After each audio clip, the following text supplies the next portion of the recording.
Começa agora mais um Em Pauta. Vamos tratar hoje sobre a identidade e a ética do brasileiro. E para tratar sobre esse assunto, nós estamos com o professor Gabriel Grabowski e o professor Henrique Keske, ambos filósofos. Né? Professor, eu vou começar com uma pergunta extraída do livro Raiz do Brasil, do Sérgio Buarque de Holanda. Né? Que ele cunhou o conceito de homem cordial no sentido do coração, assim, do brasileiro ser hospitaleiro, do jeitinho brasileiro também, né? E uns anos atrás, a psicanalista Maria Rita Kell disse que o Brasil era um país afetivo, encantador, violento e tenebroso. A minha pergunta é, o jeito do brasileiro está mudando? Por favor, fiquem à vontade. Eu acredito que nessas considerações tenha bastante de mito criado em relação ao fato de sermos tão afetuosos assim, e tão simpáticos e tão receptivos assim. Então, acredito que nós criamos uma autoimagem nesse sentido, e realmente complexa, porque a realidade da violência no Brasil é terrível.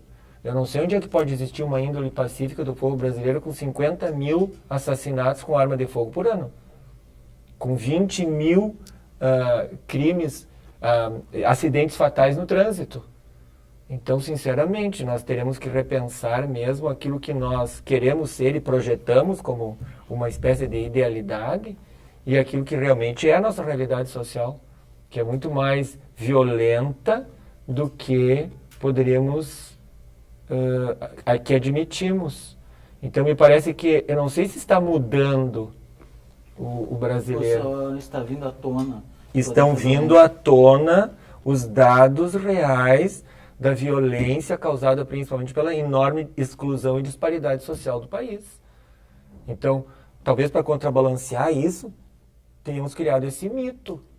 E muito do que nós achamos que é um aspecto positivo desta visão que o brasileiro cria de si mesmo no exterior é ridicularizado.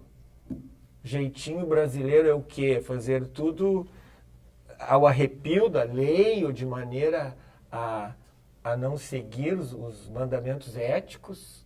Quer dizer que toda a nossa sociedade, então, está estruturada com base num deslize ético inicial?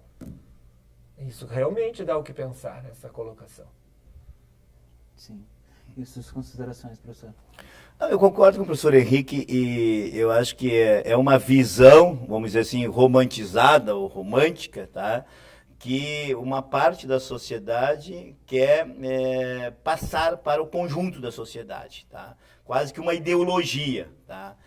Porque, na verdade, a sociedade brasileira, ela é uma sociedade, desde a sua origem, 1500 para cá, é uma sociedade dividida, é uma sociedade cingida, literalmente, quer dizer, quando os colonizadores vêm para o Brasil, tá, eles vêm aqui para explorar as riquezas, eles vêm aqui para roubar as riquezas, tá, e eu ouvi isso ano passado numa ida a Braga, em Portugal, onde eles nos mostravam as igrejas dizendo, isso roubamos de vocês, os próprios portugueses dizendo. Mas também uma sociedade que explorou os nativos, matou os nativos da América e do Brasil. É importante lembrar que dos 80 milhões de nativos na América, os europeus só mataram 70 milhões. Mataram, assassinaram. Tá? No Brasil, os índios foram escravizados, os negros foram escravizados por 400 anos. Tá? Então não é uma sociedade pacífica, é uma sociedade desigual que explorou os nativos, que explorou os pobres, explorou os camponeses, e quer que eles ainda sejam pacíficos com toda essa exploração e com toda essa desigualdade. Por isso que se cria, vamos chamar assim, um ideal de sociedade para que se aceite pacificamente essa sociedade que os explora e os expurga. Bem, isso que o Henrique traz agora, os dados hoje são manifestações, tá, conscientes e inconscientes, reações dessa sociedade que, no fundo, ela é cingida, ela é segregada, ela é extremamente desigual. E a violência é uma expressão disso. Por isso, então, há uma se explica uma negação do racismo, por exemplo, um movimento contra as cotas, que já acredito seja esperado, mas ainda se ouve boatos, por exemplo, contra o Bolsa Família, que ajuda as pessoas extremamente pobres. Sim, porque tu tens uma sociedade historicamente segregada, que nunca se preocupou realmente com uma política pública de inclusão social. Então, quando surgem políticas públicas de inclusão social, aquela classe dominante, dirigente, encastelada no poder, ela reage, e aí nós temos a grande mídia divulgando todos esses dados, no sentido de que não se pode criar essas políticas públicas inclusivas. Então, se contraria as cotas de negros, se contraria as cotas para funcionários públicos e quaisquer outras iniciativas nesse sentido. Agora, as cotas para os filhos dos latifundiários estudarem na Faculdade de Agronomia da URGS, isso não se questionou. Então, aquilo que beneficia a classe dominante não é questionado. Dentro do seu raciocínio, professor, eu tenho um jornalista que eu costumo muito ler, que é o Mino Carta, e ele sempre cita uma fala do Raimundo Faoro, né, que era gaúcho, que ele sempre dizia assim, que a nossa elite, que era um país de 20 milhões de habitantes, né, e uma democracia sem povo. A lógica da Casa Grande e Senzala, do Gilberto Freire, ainda perdura nos nossos dias? Eu acredito que perdure. O ideal seria esse para a elite dominante do país, só que eles são completamente esquizofrênicos do ponto de vista econômico, porque eles são sustentados economicamente pela esmagadora maioria da população que não tem acesso a esses meios. Então não é possível nós mantermos um regime político numa pirâmide tão acentuada como esta. Obrigatoriamente isso se traduz em violência, não em índole pacífica. A violência está diretamente ligada à desigualdade social? Existem estudos muito interessantes nesse sentido. Tem dados estarrecedores. O nível de violência do Canadá é igual ao de Gana. Mas então, qual é o problema? Um extremamente rico e um extremamente pobre, justamente. Em Gana não existe essa desigualdade social, a pobreza é generalizada. Canadá, a riqueza é generalizada. Então, o que tu não pode ter numa mesma sociedade é essa segregação absoluta, radical. E cada vez que tu tem uma política pública, entendeu, de inclusão, ela é violentamente criticada. E além dos que tu citou, agora tem o Minha Casa Minha Vida. Agora, que culpa tem o governo federal se a empresa que construiu o Minha Casa Minha Vida corrompeu, por exemplo, com o material de construção e não fez o que deveria fazer? Então, sempre que tu tem uma política de inclusão social, tu vai ter a contrariedade violenta de quem não quer a política de inclusão social. Professor, ali no ano passado foi feita uma pesquisa e apontou o Brasil como o 5º país mais feliz do mundo, né? Mas se a gente acompanhar os feeds, as redes sociais, conversas de bar e manchetes de jornais, há um paradoxo tremendo. O que se explica isso? Acho que vai depender também do conceito de felicidade, que ele não é igual e nem universal, tá? A felicidade, o que pode ser para nós, para mim, para você, para o brasileiro, para os outros pode ser diferente, tá? Ela tem algo comum, universal, que seria essa sensação, tá? Agora, existe uma percepção que mesmo nessa diversidade, nessa adversidade, tá? Nessa situação de desigualdade, o brasileiro, acho que enfrenta a vida de uma forma diferente, tá? Não estou dizendo que nem mais feliz, nem mais infeliz. Eu, por experiência própria, conversei com europeus que moraram no Brasil, no caso ingleses, que têm um bom patamar de vida, um bom padrão de vida econômico, e eles se impressionam como que o brasileiro, mesmo pobre e simples, ele é alegre. Ele brinca, ele se diverte, ele faz festa na laje, ele vai para o estádio, ou seja, ele tem manifestações de vida que aparentam estar mais felizes mesmo na diversidade. Enquanto muitos em países desenvolvidos são mais fechados, mais tristes, tá? E há um indicador disso que sinaliza para isso. O maior índice de suicídios no mundo está nos países nórdicos, tá? Ricos e desenvolvidos. Se isso é um indicador de felicidade, se o suicídio é um indicador de manifestação de felicidade, de infelicidade, de sentido de existência, de não sentido para a vida, eles se suicidam muito mais do que os brasileiros pobres, por exemplo. Isso é um sinalizador. Eu não acho essa pesquisa absurda, tá?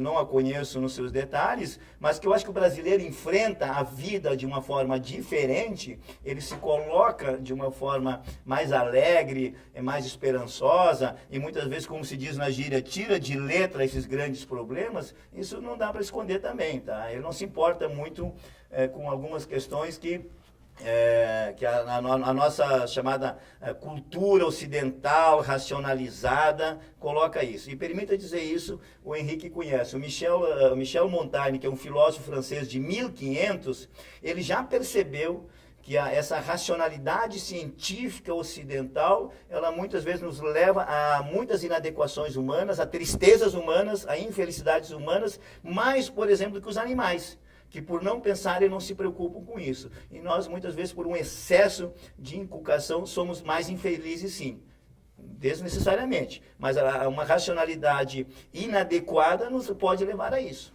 Sim. Eu só me preocupo com isso que o professor colocou aqui agora, com o fato de que essa felicidade do brasileiro também seja uma construção para, digamos, encobrir os verdadeiros problemas da realidade social, né?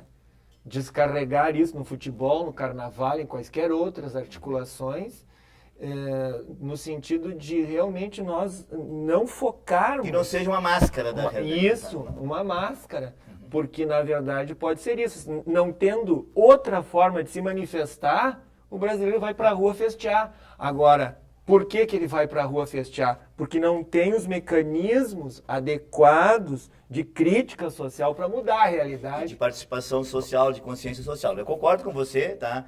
Eu resumi rapidamente, sim, mas eu acho que isso pode ser manifestação, tá? Agora, uma forma eu acho alienada. que uma forma alienada. Isso tem que mas tem que ter cuidado disso aí, porque eu acho que a gente não pode esquecer que também, no caso do brasileiro, por isso que eu acho uma questão fundamental. Ó, esse povo brasileiro foi-lhe negado 2 direitos que eu acho fundamentais, que é o direito à educação e o acesso à cultura.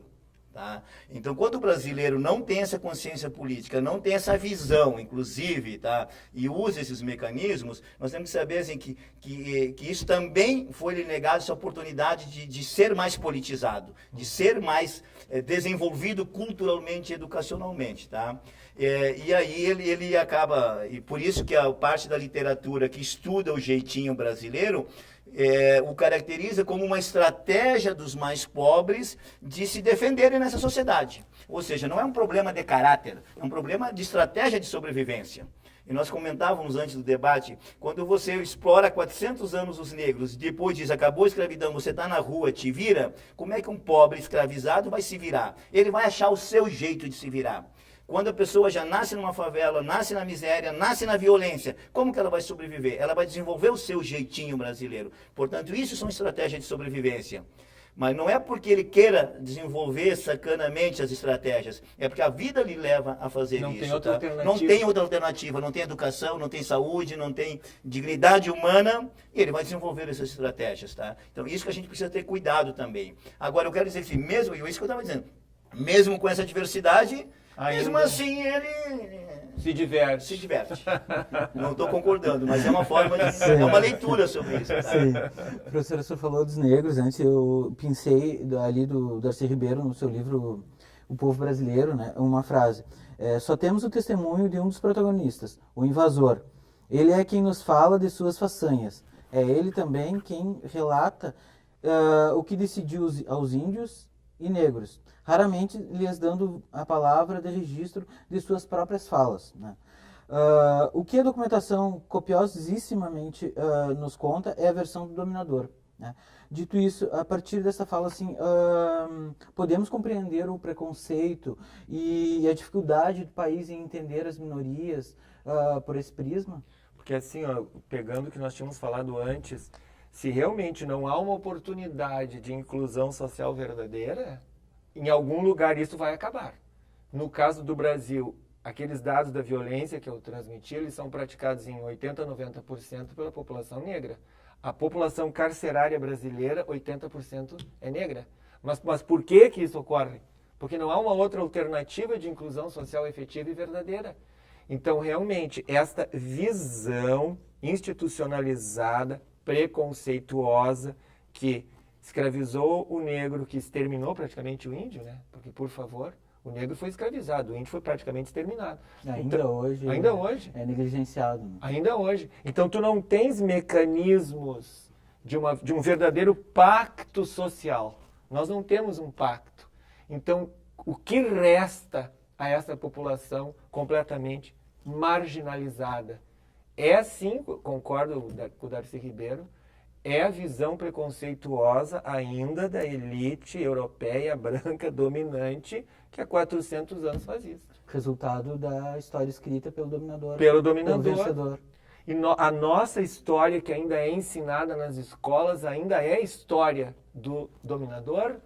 Nós não estudamos a história latino-americana, a história brasileira, pelo viés do índio, ou pela contribuição efetiva do negro. Olha, eu não estou querendo contestar o fato de se querer mais um feriado, mas a Câmara de Vereadores de Porto Alegre negou dia 20 de novembro, o Dia da Consciência Negra, que é o verdadeiro dia da luta do negro lá no Quilombo de Palmares. Não a Lei Áurea, assinada pela Princesa Isabel, por uma questão econômica que não era nem humanitária. Não passou na Câmara de Vereadores de Porto Alegre. Permite, Lertes, eu acho que tem que ficar claro, já que estamos falando de ética do brasileiro, tá?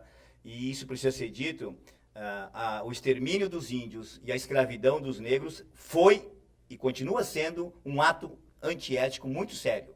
Como preconceito hoje para com as minorias, tá? Com os negros, também é um ato, é uma postura antiética muito séria. E nesse sentido, permita fazer referência a dois estudos, tá? Um é o do livro que inclusive eu tenho aqui, A Cabeça do Brasileiro, é uma pesquisa de um sociólogo, Alberto Carlos Almeida, que nessa, né, ele faz uma pesquisa e aplica uma série de testes, aonde que ele comprova que o preconceito no Brasil hoje ele está enraizado na nossa prática da cultura brasileira, revelando, ou seja, continuamos sendo preconceituosos. Se continuamos sendo preconceituosos, nós continuamos sendo antiéticos nessa relação com a negritude. E tem um belíssimo texto, um artigo de 3 páginas que é imprescindível que todo mundo leia, que é do Milton Santos, que se diz o seguinte: ser negro no Brasil é diferente. O Milton Santos é um grande pensador brasileiro que morou em 4 continentes dos 5 do mundo.